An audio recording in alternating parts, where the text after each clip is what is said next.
Today I want to get into the upcoming recession or the fears of it and how to survive it and what your business needs to be able to do to survive it. And what we learned from in the past, back in 2008, 2009, 1.2 million businesses closed their doors. And those are small businesses. We heard about all those big companies that shut their down, but they got the government backing to keep them propped up. But as a small business owner, we weren't that lucky.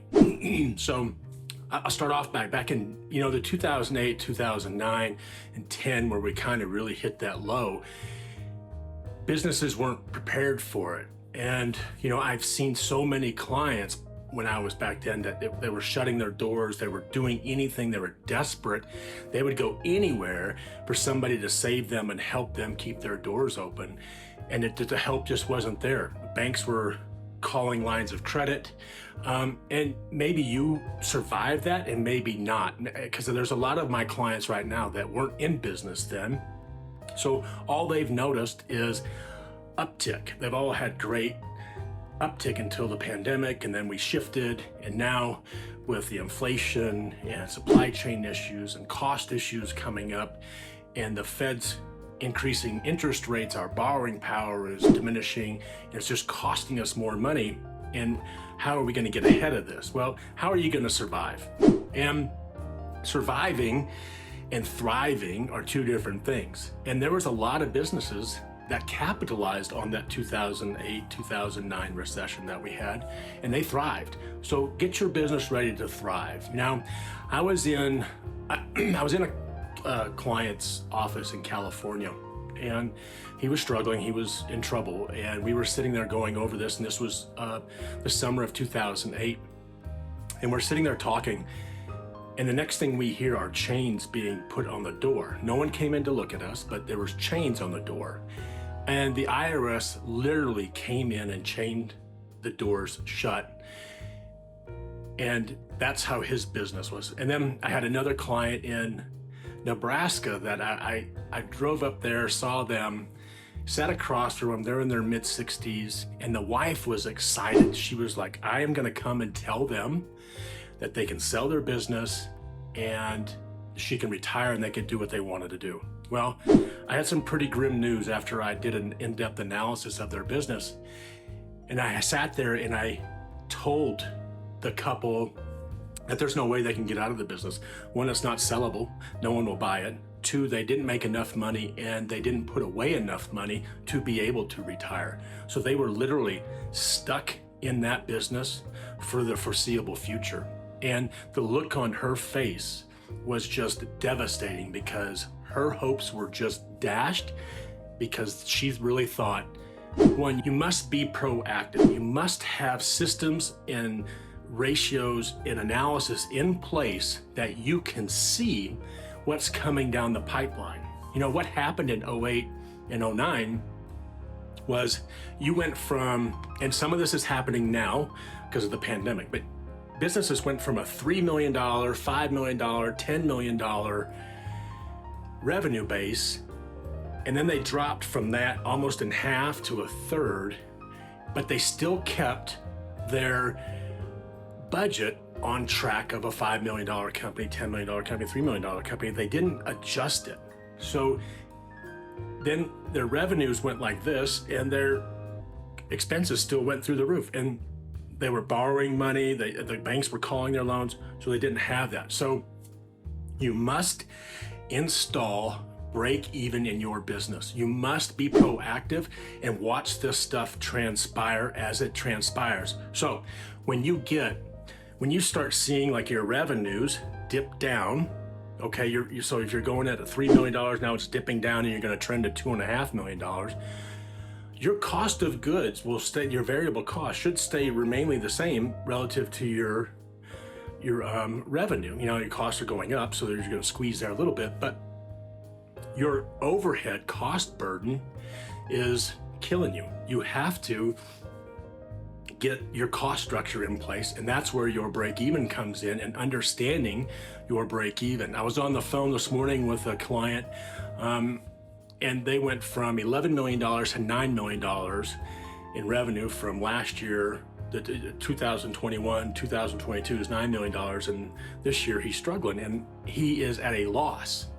And so you're doing $9 million a year revenue and you're at a loss because we're not controlling our cost. We're not foreseeing what's happening to us in the future. Now, you have to do this budgetary stuff. Your break even will tell you, what does it cost me an hour to run my business? Where am I trending at? And so that way I can make, as a business owner, I can make those adjustments into my cost structure, right? So we want to be able to do that first and foremost. We got to get that in there. Next, we have to understand who our customer is, what they are doing. They're purchasing, they're buying. All of those characteristics have changed in the last couple of years.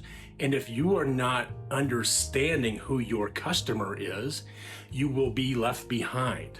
I went through this with a client of mine out of off the West Coast, and it took us a little over a month to define his customer, his client, because he thought he knew his client. And then when we did a deep dive into it, and the purchasing powers and the buying powers and their characteristics and their all the stuff that they have, he was floored because he didn't realize how in-depth in understanding your customer, your client, and their buying power and their buying habits really is to the business. So, most people just throw a bunch of stuff against the wall and see what sticks, and whatever falls off is not good. Whatever sticks is great, and we'll go with that. But he got it, and now we've taken it and killing it because he understands his customer. So you must have a business plan or a budget in place so you can foresee this, and you want to do some trend analysis. And your trend analysis are just like, what's my receivable days outstanding compared to this time last year and this time the year before, this time the quarter, so that way we understand our ebbs and flows of business and where that comes from, because that's really what's going to get you. So, you want to know your how long. So when you start seeing your receivables start extending, that means your customers or your clients are in trouble because they can't pay you. And the further they get out, the more profit you will be losing, and the risk you will be having to put them into some adverse collection agents, and then you're footing that bill. So you must understand your receivables, how that's in. Your inventory turns are huge. How fast are you turning your inventories compared to what it was the last time?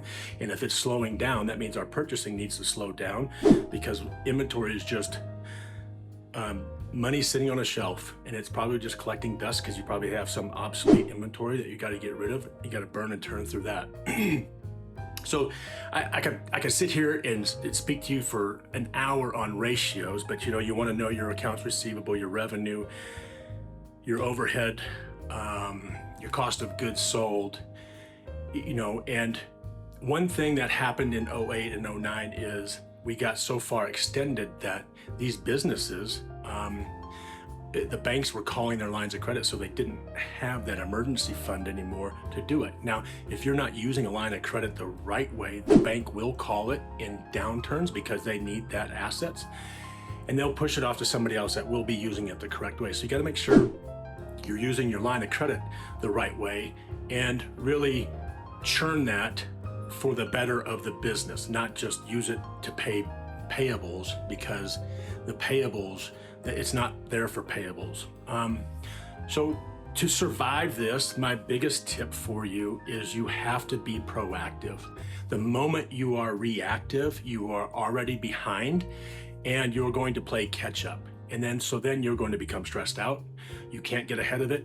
You can't stay in front of it. You are just playing catch up until that time is, and you might be that statistic of the 1.2 million that shut their doors. And we're already seeing there's a lot of layoffs starting to happen. The big companies are coming down. Some of the small businesses now are starting to shut their doors because they just can't handle it, and they can't keep up with these rising costs in their pricing. And you have to price for profit. That's one major thing. If you price for profit, you will always be ahead of the game. And I have another video for pricing for profit. Go check that out. It'll teach you the pricing for profit, why it's so important, And if you do price for profit, you'll never ever go out of business due to revenue issues. It'll be or due to budgetary issues. It'll all be a revenue problem and not a lack thereof if you're not pricing for profit. Get into your break even, understand your break even, get into your budgets. Make sure you have that. Get into your business plan. Understand your customer and your client, what their wants, desires, their buying powers, their buying habits are, who they are, what they are, how they dress. All that stuff is very important in today's world. And the other thing is where our capacity is. Are we struggling to make demand? Are we struggling to keep up with our clients? Because right now we are a nation and we are people that want instant gratification. So just like you, if you were going to go buy something and it's going to take 2 days here, would you pay an extra $1 to go over here and get it today? So you got to be mindful of how our customer buys, because that's going to affect their decisions on how fast you can deliver your product, service, and what have you. So the biggest thing I can tell you from seeing it from all the clients that I have represented back in 08, 09, and 10 is when they never really got in front of it. They always played catch up. So they were reactive, not proactive. Get proactive, get your ratios in place, get your break even in place, get your costing, your budget in place, and start pricing for profit, and you will survive any type of downturn, and you will thrive in every upturn, and you might even thrive in a downturned economy as we see it. So I don't know if we'll get to where we're going to go or what we did at 7 and 8, but these big guys are trying to do the scare tactics, and it would never matter if you had your business set up correctly. Who cares what the economy is doing? You will always kill it. So anyway, I hope this helped you. Hope you understand it. Check out some other videos. I have mentioned a lot of them. Some of the stuff that I said in this video will be in some of the other videos, but get into the pricing for profit, the break even, the SWOT analysis, all that stuff. Very important that you get into that and get in front of this. Anyway, enjoy it. Thank you. Like it, subscribe, share it, and I appreciate it.